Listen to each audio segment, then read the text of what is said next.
right, guys, welcome to another episode of Punch Me in the Face. We've had a lot of guests on this podcast. I think we always try to get people we think will be a good fit for the podcast.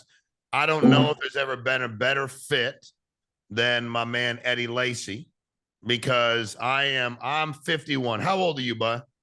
33. 33. So that means when he was out there punching people in the face playing football, literally, I was watching him, so big fan of what you did on the field. Excited to hear about what you're going to do off the field. But my man, Mr. Eddie Lacy, welcome to Punch Me in the Face. Hey, thanks for having me. Thanks for being here, dude. So I'm always, because, I started about a couple years ago. I started messing around on social media. I did a bunch of other stuff. Great. I've been relatively blessed. That's awesome. I went to college only to play ball, and I was convinced I was going to get paid to play baseball for 20 years. And I learned that I was not going to get paid to play baseball for 20 years. And I had a college baseball coach say to me, a lot of dudes can do what you do. And you need to know that. Like, as you move up in levels, a lot of dudes can do what you do. But why don't you go find a way to make some money as well? Because you might get lost in this game for the next 15 years. Not everybody that plays is as blessed to have the success as you. You worked hard. Obviously, God gave you a phenomenal gift. But I want to hear, if you don't mind, everybody should know who you are, because about everybody I ever talked to, like, they know who you are. But talk to us, if you don't mind, about like growing up, because here's what's always intriguing to people. I had Zay Jones on here the other day. He plays with the Jaguars now. Had Shawn Meaike on here. A bunch of dudes that played in the league, and everybody's story is different, which is cool. Like, everybody thinks that it's like, everybody's story is not the same. You have these stories.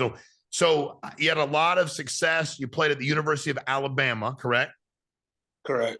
Okay. So, that means everybody and their brother recruited you, because if you got to go to Alabama, everybody was recruiting you.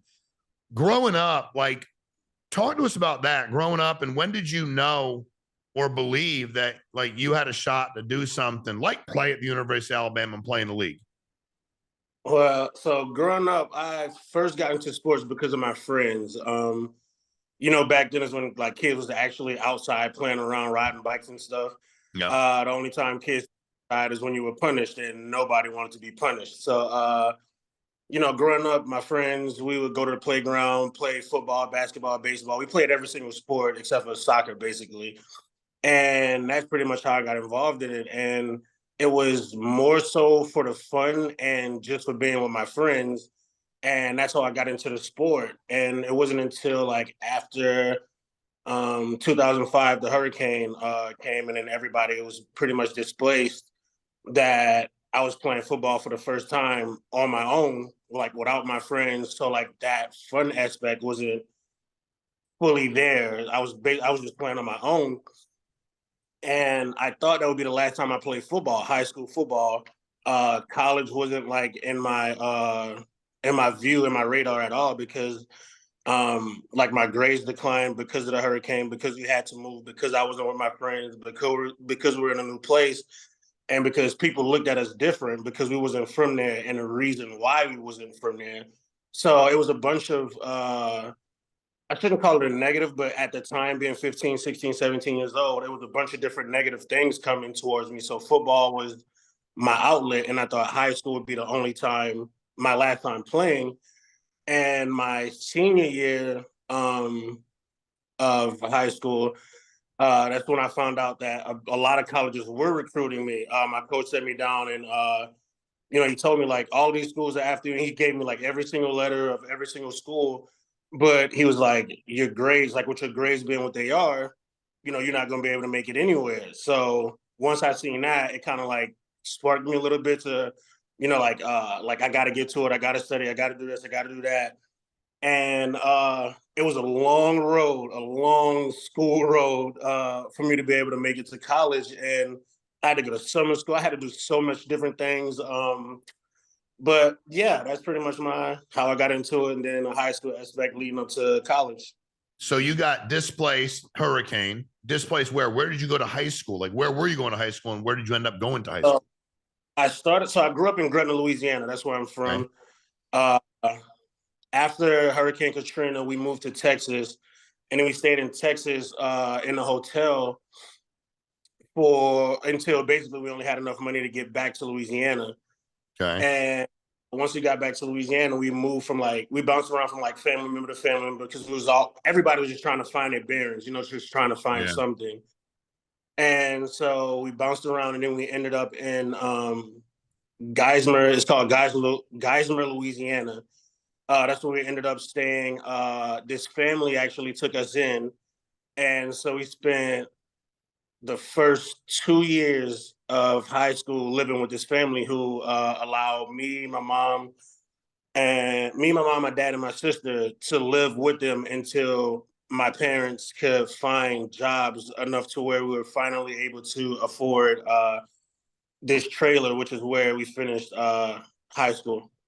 Got it. So you had bounce around, get to high. So you're telling me until your senior year, you weren't thinking about going and playing in college or at the University of Alabama. You're just playing football. I was just playing football. Got it. And then your coach tells you this. You bust your ass to get on track. How everybody's recruiting you. How did you pick, and why did you pick the University of Alabama? Probably a dumb question, but why'd you pick them? Well, no, actually, it's kind of surprising, honestly. But so once like the schools were engaged and they saw my grades, the odds of me being able to pass and get to the college, it was real slim. Like I was on course to have to go to a junior college for 2 years and then the university. So pretty much every single college went away with the exception of Alabama and Tennessee. Outside of those two schools, every other school went away.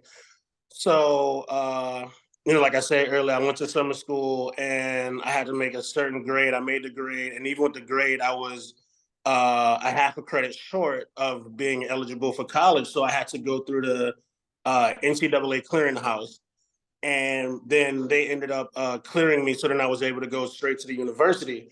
But what made me pick Alabama is because of being displaced and being looked at a certain way for so many years by pretty much everybody, the only thought in my head was if I was ever able to have a chance to get out of Louisiana, but be somewhere close enough to where my parents could visit me, or I can visit my parents, like a quick drive, then that's the first thing I'm gonna do. So once I cleared and I was able to go somewhere, Alabama was a 4.5 hour drive from where my parents stayed. So that's why I picked Alabama. I don't watch football. I still don't. I'm kind of getting into it now, but growing up, I never watched. You don't watch football at all? No, how come? Never watched. I watch it with my friends here and there, but it's not really my thing. Really? You don't enjoy watching it? It's more fun to play than to watch. I can't it's not ending to watch. Got it. Okay. With friends and stuff like that, I'll watch it because I'm not gonna be a party pooper. They like to watch, so I don't mind it. But yeah, a lot of people think I picked Alabama for football, but it was literally my mom liked Nick Saban, by the way. She loved him because of how stern he is. He's like a my way or the highway, which is the same exact parenting like my dad gave. Is he really like that? Just straight up, he's like that all day long. 100%. 100%. 100%. But yeah, so I didn't pick it based off of football. I didn't pick it. I picked it based off of the travel distance that I'll still be able to be close to my family. Got it. So before Alabama, what was the biggest crowd you ever played football in front of? Like how many people? So the high school after the hurricane, Dutchtown High, they actually was a big school. So those Friday night lights was that was you? It was, yeah, it was crazy because before that, the high school I went to, if you had 50 people there, it was cool. And most of them is just family and friends. Right. When I went to this high school and I started, I was like, holy crap, this how it is? And it was amazing. It was cool. It was the coolest atmosphere ever. So you in high school, what position did you play? Did you I played ran the ball, tailback? Yeah. No defense. Nah, I can't tackle to save my life. And how big were you in high school? Sheesh. I mean, I was pretty. I I was like 215, 210, something like that. Like I Got it. was in the same Okay. range, you know. So when you went to Alabama, when was the first game you played in at the University? What year was that? Was it freshman year? When's the first game Uh, you were in? so I redshirted my freshman year, Yeah. so I didn't play at all.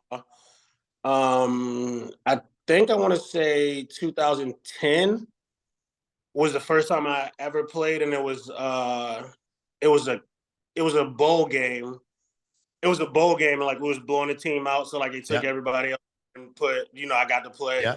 I think that was the first time I ever played, but yeah, that was I ended up making a touchdown. Like it was pretty cool, but yeah, that was like my first time getting in.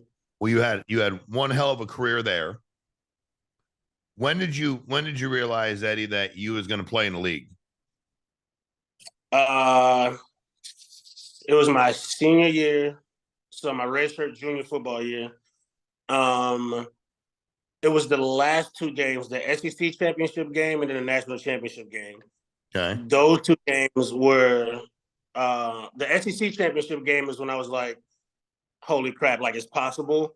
And Mm-hmm. then the national championship game was like, I can definitely do it now. But prior to those two games, I was just playing as if like this is my last year. So you started thinking it was possible. What was the process from that point forward? When were you drafted? Where were you drafted? Who drafted you? So after after the national championship game, you get a little break and whatnot, and then you report back to school. And you pretty much just go sit down and talk to Coach Saban, and he sits you down and he lets you know, like, okay, this is how you perform. Like, since you've been here, like, this is like how the scouts will rank you. Like, he kind of gives you like a ballpark area of the round, the place, and that you will go. And he gives you like all of the information you need, and then you basically just get to decide if you want to go or not. So after sitting and talking to him and figuring that part out, I sat down and I talked to my parents, and we had a conversation. And I mean, it wasn't like a sit down pen and paper, like, is this what you want to do, like hard, like you really need to do this type conversation. It was more so a follow your heart type conversation and do what you think is right. And once we had that, once me and my mom and my dad talked about that, then I pretty much just decided to go. Got it. What pick were you projected at after you talked to Coach Saban? What he give you? What he say? So it's supposed to be, well, like for running backs, there's not really a lot of first round running backs Yep. taken, even back. But like for Alabama, Mark and Trent both are like first rounds, I believe.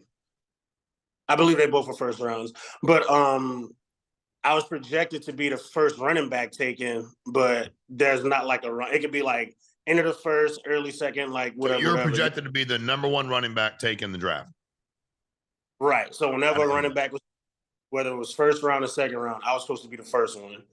And so like I went to New York. I did all of that. Me, my mom, my dad, my brother, like we all went and we enjoyed ourselves. We had a good time. It was my parents' first time in New York, so like they got to see and do a bunch of different things. So like Yeah. that was cool. And then no running backs were selected in the first round.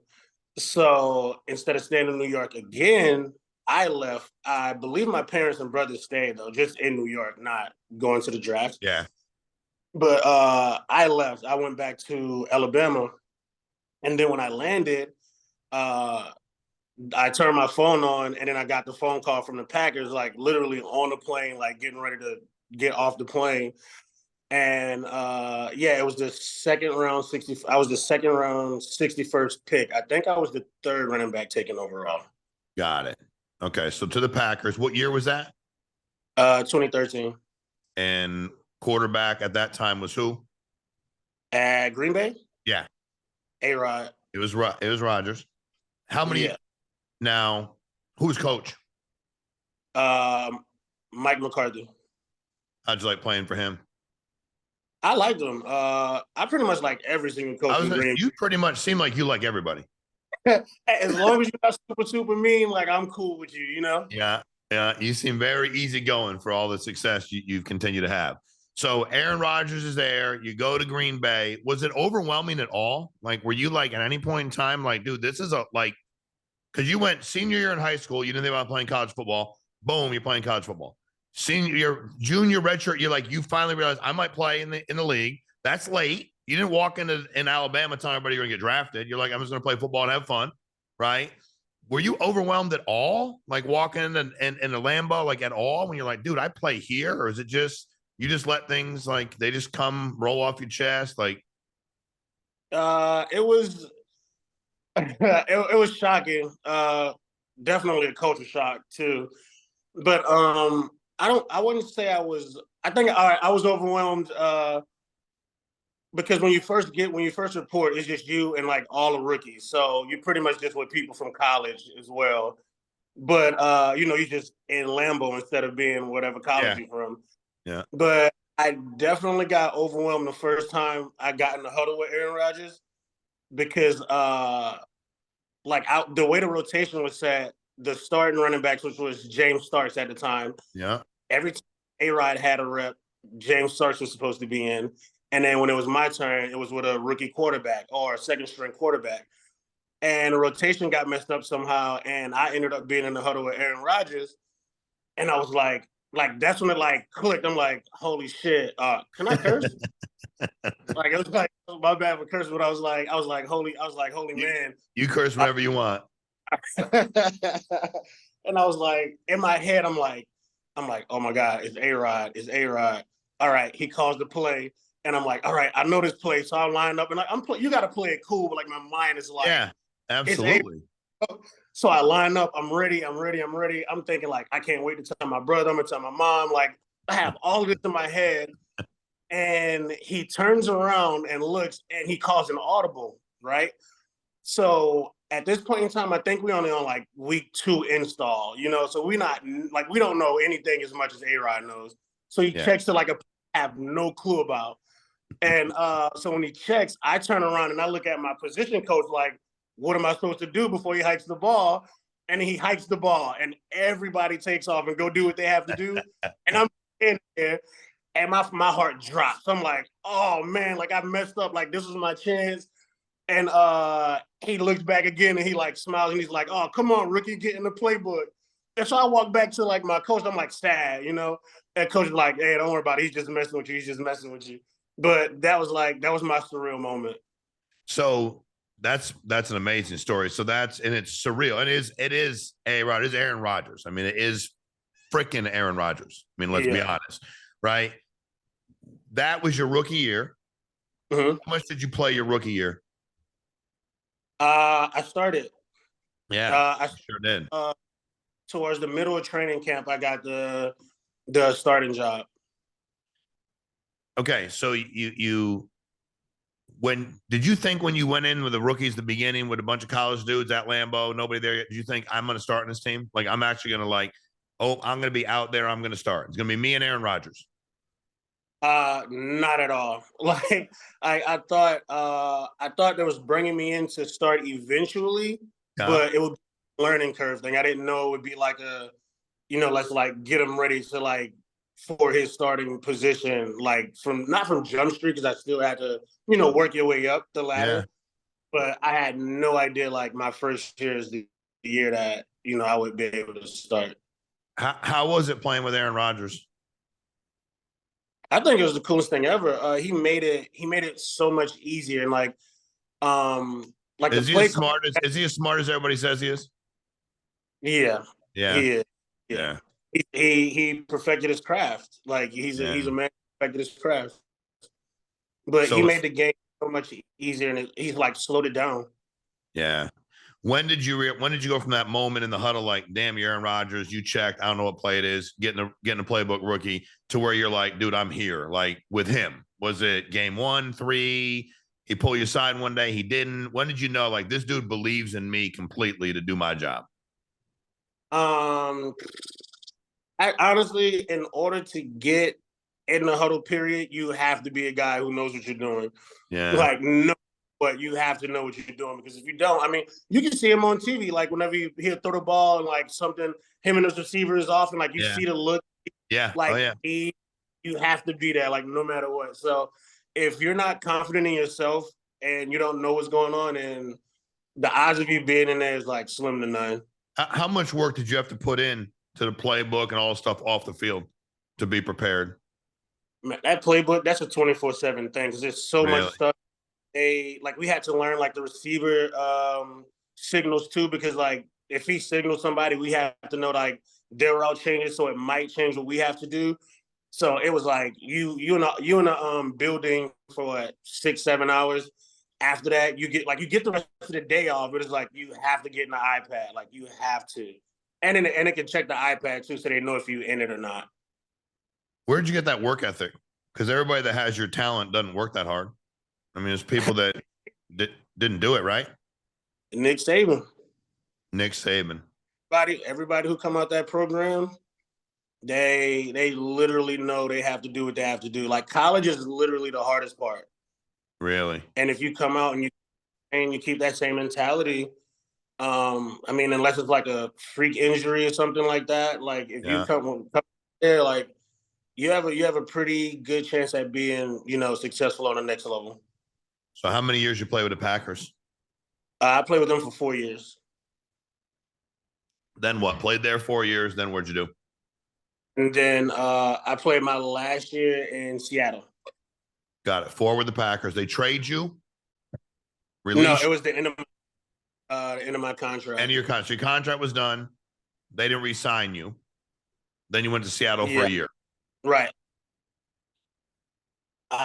At what age were you in Seattle? I was just a free agent.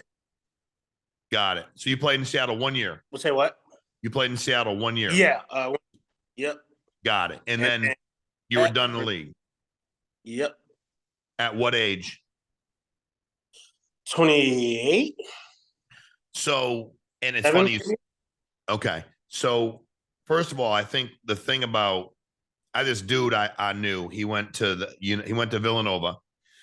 Then he was with the Eagles in training camp and practice squad and the whole deal. And I said, dude, tell me the difference between like you playing it. Villanova was in Alabama at the time. I think it was 1AA. It was a long time ago. But like, tell me the difference. He said, and he was, he's a middle linebacker, great athlete, played in the league a little bit here and there for a couple teams. He said, what you said. Number one, there's so much to know and everything's so fast and so violent that what you think you watch I can't explain it to you. You know what I mean? I just can't. He said the game's too fast. I couldn't articulate to you in words how much faster and how much more violent the game was at a higher level. And also how much damage or how much just trauma my body took on. Right. And that's just that he's explained to me. Cause I'm like, I got done playing football in high school. Like I was like, okay, let me go play in college. You know what I mean? And go do some other stuff, play some baseball. You're in your late 20s, mid to late 20s. Did you know after your contract was up with the Packers, when did you know they're probably not going to re-sign me? So it wasn't like a re-sign thing. It was more so I'm on the open market. I can kind of pick to go wherever I want. So you picked to go to Seattle? Yeah. Got it. Why did you pick Seattle? Why did they pick you? How did that work? Honestly, I have no idea. Like if I would have watched football the way that like most people watch football, I probably wouldn't have. But I don't know. I felt like I think once I got hurt in Green Bay, I had to sit out last year. I had to get surgery, sit out the last year.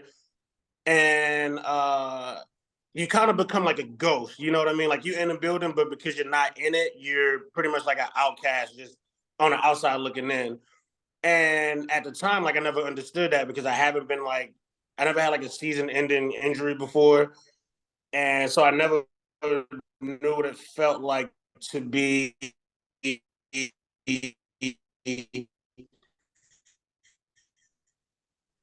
like to go through the recovery like a ghost.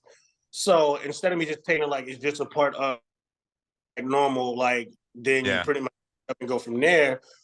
I kind of took it like, I guess you can say personal, because I was like, dang, like for all these years, like I was here and like, we talk every day, we joke every day. I pretty much make everybody laugh. Yeah. And then you there to like, just like, you there, but you're not there. And I was like, dang, like they like don't care. Like that's what I'm thinking in my mind. That's not how Uh-huh. it was, but that's what I'm thinking. And so I guess like me, I was like, well, maybe they just don't like me here no more. Maybe they just, I don't know. Like my brain was just everywhere.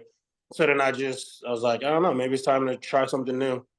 So you're saying it wasn't like that. What was it actually like? When you're like, hey, really, they weren't down on me, they weren't mad at me, they didn't dislike me, they weren't ostracizing me. I thought that, but it wasn't really that. What was it really? Was it business? Was it Uh, just you were unable to? oh, What was it?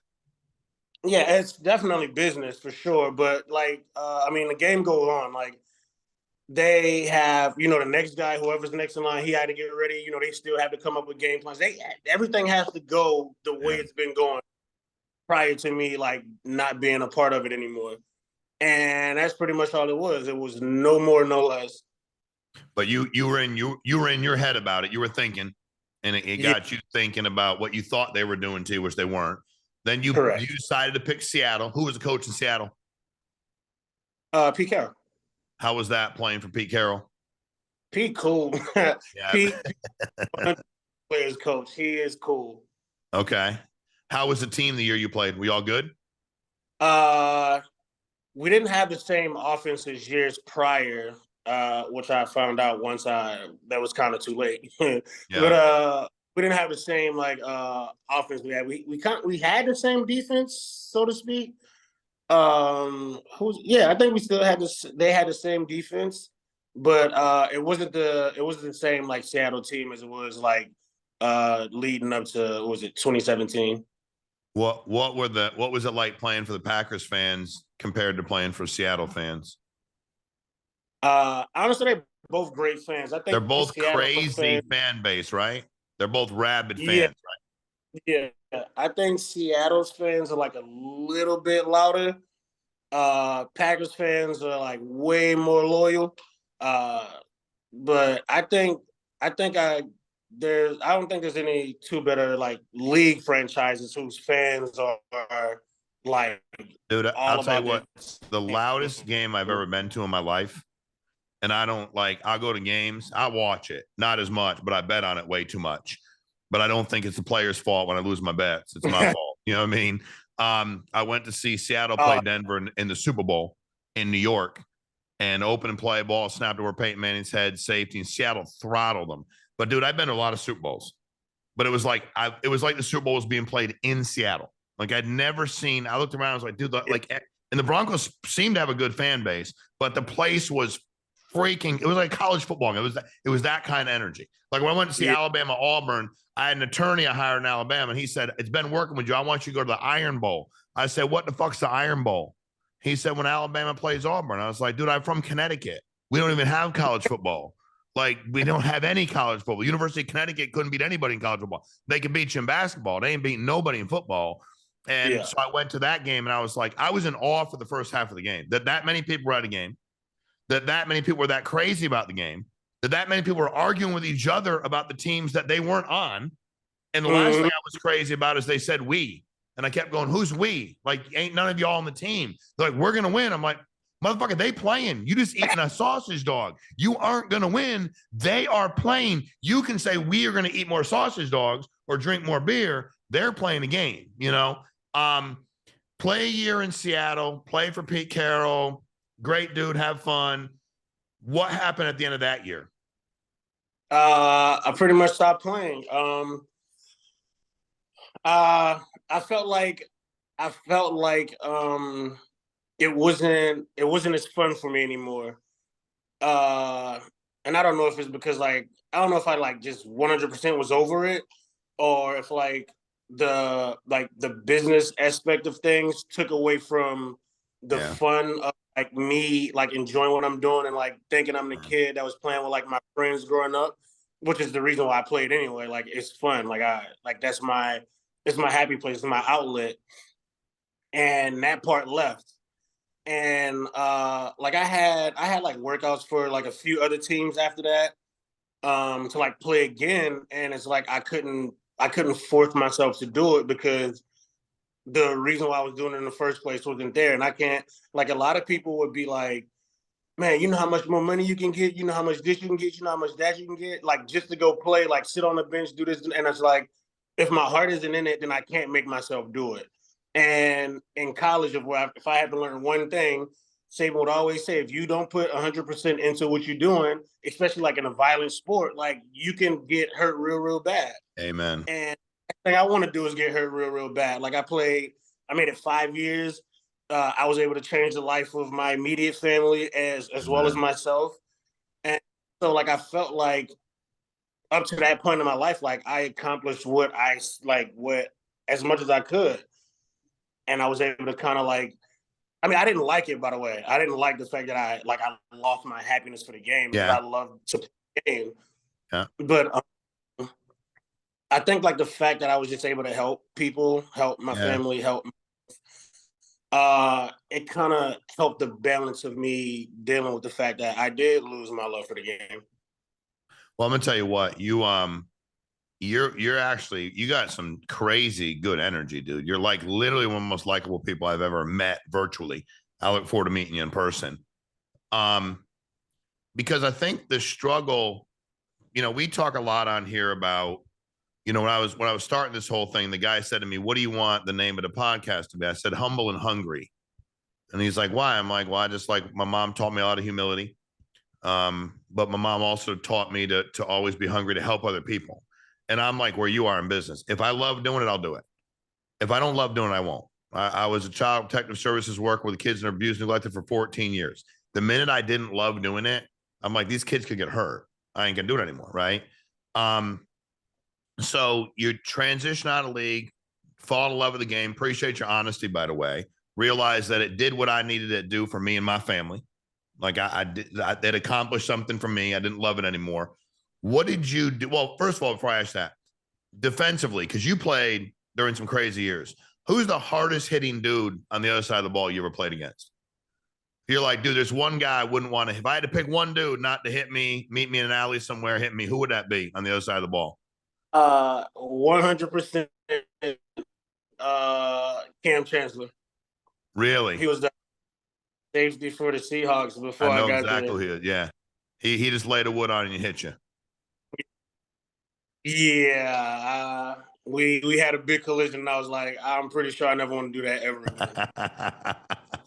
All right. So you're not involved. You don't coach football. You're not involved with the game at all at this point in time. No. No desire to. Video games, that's about it. No desire to do any of the rest of it. Nah. Dude, you're very blessed. I thought about it. Yeah. You're very, what's that? I lost you there for a second. You fade out. You said I thought about it. You froze on me. Like if kids today were like kids when I was growing up, then I would be way more into it. But like the kids today, they already feel entitled. Yeah. And because of like how I was brought up and then because of how I was coached in college, like kids, like entitled children are like the hardest children to like reach, like just period. Because they Yeah. already feel like they know everything and they can do everything. And I can't do, like there's nothing I can do with that. And so that's not really like. Got it. So what are you doing now? Fills your day, work wise, personally. What's your heart into nowadays? So I've been out for 6 years now. I have like zero work experience, for like Okay. a better word. But I'm approaching year 6 now, so I'm literally in the process of trying to figure it out right now. Um, uh, the most difficult part of this whole process is being at the time a 28-year-old with now 33. It's been like a 33-year-old person with without no sense of direction and what's part two, and like fortunate enough, uh I was blessed enough to be able to like sustain these amount of years like without Yeah. knowing what to do. Like that can only last for so long. And it's like now it's coming like to crunch time. Like you have to figure out something. You can't live like this forever. You know, you can't Yeah. like, even if I had like the most money in the world, I still wouldn't want to like live like this for like the rest of life.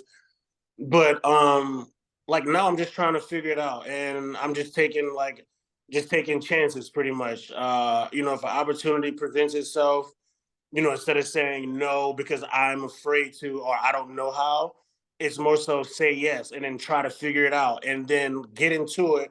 And if it works, it works. If it doesn't, it's okay. You gave it a shot. Yeah. And I think the biggest thing that I had to like overcome personally is is like understanding like, okay, it's okay to like have like a regular job. It's okay to just be normal. Yeah. Like you don't have, just because you're like a NFL player, once you transition into the real world, like outside of that bubble, like it's okay. Like you can go I don't know, work at UPS or something, you know, like Yeah. it's okay. Like you're like now you're helping yourself. Correct. And I think a big part is like how people would look at me or like how people would judge me. And that's what was like that's like a hard thing that like I think I had to like come down to, you know, bring myself down to like Hmm. just being only human at the end of the day. Well, first of all, I think you're right. I think that, and it's hard. I mean, you go from the world cheering for you or against you, depending on when you're playing and what you're doing. Right. Um, and that's always, I asked Shawn Merriman that one day. I said, how do you like react to fans? Because my position, and this is how I was raised by my mom, is if you have something to say to another man, then you say it to his face. And if he has a problem with that, then y'all need to figure it out. That's between the two of you. Like if you walk up to me and go, Shawn, you're a bitch, I have the right to then talk. We get to do that. Now you're a pretty big dude. You're strong. Life is good, but we get to handle it. I didn't think you got to say anything you wanted to people and then walk away. I don't drive down the street and flip people off. I don't send them stuff. And I said, dude, how do you deal with it? Because I have the unfortunate part of going to the game and sitting in the stands with the idiots. You know, too many beers in. You know, I always say this, people, they'll be like, yo, you suck. And I'm like, bro, you're 3, 4 beers in, 4 hot dogs in. You can't even walk up the stairs without getting winded. These are the best athletes in the world. I ain't on their team and I ain't kissing nobody's ass. Let me give you some reality. Ain't none of them suck, and you can't walk up the stairs without getting winded. So like you need to just know your role. But people have this they can say whatever they want whenever they want kind of deal. I was watching a clip with Cam Newton the other day where these dudes were running their mouths about him. He spun around. They're like, how many rings you got? And he just walked over and got in their face and started talking to him. But I love what he said, because one of them was like, he couldn't believe it. He's like, wait a minute, don't play the victim now. Like Cam wasn't gonna beat nobody up, but he was like, don't, you're running your mouth attacking me. I come over to talk to you about it. Don't now play the victim, bro. You can't have it both ways. You want to Right. attack me, you know? And that's got to be really hard, because I think, you know, and I'm not going to say this guy's name but I was at a Major League Baseball game with a dude he was a second round pick of this team, projected to be all everything, tore his ACL. Shit. 3 months into his first season, comes back, gets hurt again, career's over. Okay. And I said, what was the biggest lesson you learned? He said, I had to understand that as much as they didn't hate me, that when I come to see games here now, dude, ain't nobody calling me back. Ain't nobody coming to meet me. I'm just like, the world keeps going. And I had to, like, he was saying, he's like, I love the game. I love baseball. I play baseball because I love the game of baseball. I loved my friends. I love being with them. And same deal, but he had a really hard time transitioning to what do I do next. And I think, Eddie, for me, first of all, you'll be successful at whatever you do because you have a really good heart and you're going to connect with people. And you have a lot of humility, number one, and you're really honest with them about who you are, what you feel, what you do, and that's what you're transparent about. That's one of the reasons I'm like, we got to get this guy in the show, because we got a bunch of people to see it. We want to talk about it. You and I have talked about life insurance stuff you're looking to try. Good for you. I think you'll build a massive agency. If you're looking to be in the life insurance business, come work with Eddie Lacy. He's going to shoot you straight. He ain't going to lie to you. He's going to empower you. And look at the success you've had, yet you still have this insane humility. That, my brother, that's a gift. Whatever you believe in or don't believe in, and I ain't preaching, but like, I got faith, I believe in God, You have humility. Dude, there are guys that scored a touchdown one time in Pee Wee football and they're more egotistical than you. Like, you're just like, yeah, I did this. Like, I did that. Like, I did that. Yeah, I did that over here too. I was pretty good. You weren't pretty good. Like, you were unfreaking believable. You went out on your terms. And this second chapter of your life, dude, is going to be unbelievable, because what I've learned about business is it's not complicated. What I've learned about making money or making a difference is it's not complicated. You just have to be true to who you are on a daily basis and find something that your heart leads you and your mind matches up, and you'll do great. You don't have to know the playbook here ain't like the NFL. You don't need it. It's not that but it's not that deep. It's really not. And when I look at, I'm like, I'll sit here every once in a while. I'm like, I can't, it's surreal. Like, it's surreal, the things that we've been able to accomplish, and the money is fine. It's a byproduct of all the things we've done. But any of the companies that launched, we didn't launch them to make we launched it to make a difference in people's lives. And when we did that, which is what you're talking about, and I think the entitlement deal, you start empowering a bunch of people around you, because you'll find a group of people that want to be around you. Like, I'd work with you, not because you were Eddie Lacy, the running back. I respect you and you kicked ass and you're the man. I love you for that. But I'd work with you because you got humility. You've had success. You know some shit I don't know about that. You've been around some great leaders. You probably will never meet any. I'm sure the other coaches were great. You'll probably never meet another Nick Saban. You probably won't. I mean, those guys and girls come. They're very few and very far between in life. So in that window in your life, you were taught leadership principles that most people never get exposed to. You know what I mean? So I think it's I'm excited for you, dude. I'm excited for what the second half looks like. If people want to talk, they can follow you on Instagram, right? What's your Instagram? Yeah. What's your handle? Eddie, what is it? Yeah. What is it? I'm sorry, I lost you. What is it? At Eddie Lacy. At Eddie Lacy. You find him on Instagram, follow him. You got stuff you put on YouTube or anything? Nah, I don't. Dude, you got it, man. He needs to be like inspirational moment. Dude, you're awesome. Like, you have a stupid good story. You got a crazy good heart. And also, the thing about people is we're very stereotypical people. Okay. We shouldn't be, but everybody says they're not, which is bullshit. Most people are. Like, for me, we had Damon John at our event recently, 8 months ago. And we had a big event at the Marlins Stadium. We had 12,000 people there, more than the Marlins ever have, because they ain't no good. They don't beat nobody. If you don't watch baseball, don't worry about it. They don't beat nobody ever. We had a big crowd. I'm not mad at them. I'm just saying that it's a big crowd. And he was there. When we got done, he's like, hey, I'll jump on your podcast. I said, well, you wanted to charge me. So the way the podcast game works is bigger people will come on and they'll charge, like, they're really big. They want to charge you something. Now I'll get them for usually about nothing. But he was like, we got done with the event. He said, I'll do it for nothing. And I said, why? He goes, because your company is the most diverse group of people I've ever seen in the financial services industry. I said, that's why we kick everybody's ass, because we're the most diverse group that anybody's ever seen. That's why there's so much volume and everything we've ever done to do that. But when you look at athletes, y'all get a bad rap. You just do. People is like, if I told somebody that didn't watch this, dude, I met Eddie Lacy. He's cool as shit, humble. They would assume, because you've had a lot of success, that no, he's full of himself. Nope, he thinks he's great. But that's what right? We like, yeah. They just do it. Like, Aaron Rodgers is like, how do you know? You ever met him? No, but I bet he's like this. Exactly. And it's, so I think, listen, dude, anything I can ever do to help you and what you're looking to do. But you got to get yourself out there, dude. I think you'd be surprised. Your narrative and message is different. And I think you'll draw a lot of people to you. I don't think you need to. And if it's not in your heart, don't do it.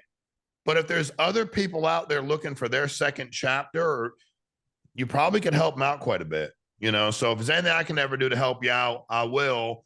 You helped me out a lot. Punch me in the face. That's what this whole thing's about. That was a tagline the guy gave me. He's like, your whole story is about how you get knocked down and keep getting back up, knocked down, keep getting back up. That's what it's all about. And that's life, And I think we have to still be true to ourselves, but we are going to get knocked down. Mm-hmm. It's okay, dude. And you had crazy, awesome upbringing. You talk crazy great about your parents, and strict but tough, and the love you all have, which is awesome. Moving from place to place, living with another family over here, and then your God-given ability on top of your work ethic. and what you did. I don't know. I watched you on TV. I don't even know if I've seen you play in person, but you punished people on TV. I was happy to be watching it from where I was and not running full speed into you, bro, because you ran some dudes over. And you're great to watch, and I loved having you on here. Go follow Eddie on Instagram. Watch what he's doing. If you're looking for somebody to help out, you also should think about speaking, dude. Man, I have horrible stage fright. Okay. All right. How about this? If I promise to help you with it, will you let me? We don't have to go on stage right away. Let me talk to you about it, dude. Please. Hey, we can start on video. You can start on YouTube, bro. You can run over the greatest athletes in the world. There ain't nothing you can't do. You know why people have bad stage fright? Because they worry what other people think. Exactly. But why do their opinions matter? I'm going to empower you on something. I run the 40 in 12 minutes and 82 seconds. I ain't playing the league. Okay. I don't give a fuck what anybody thinks. God can judge me. No human beings can. You get on stage, dude, I'm telling you, bro, we got to get you there. He's too good. Look at this guy. Eddie Lacy. He's the man. Hey, you were going to speak. I don't care if I got to bring you up there with me. You're too big now. I can grab most people and handle them, but not you. You're still way too big and strong for me. But hey, we'll talk more about it. I really appreciate you getting on. I got a lot of respect and love for you. Been great to meet you. I'll meet you in person very soon. But thanks for coming on Punch Me in the Face. Thank you for having me. I really appreciate it. You got appreciate y'all. Hey, thanks for watching. Eddie Lacy, follow him on Instagram. You're going to watch him. He's going to be doing amazing stuff. You don't even know it yet, but he is the man. Crazy humility, crazy smart, crazy good work ethic, and just decently a good freaking human being. So thanks for watching, guys. Appreciate it.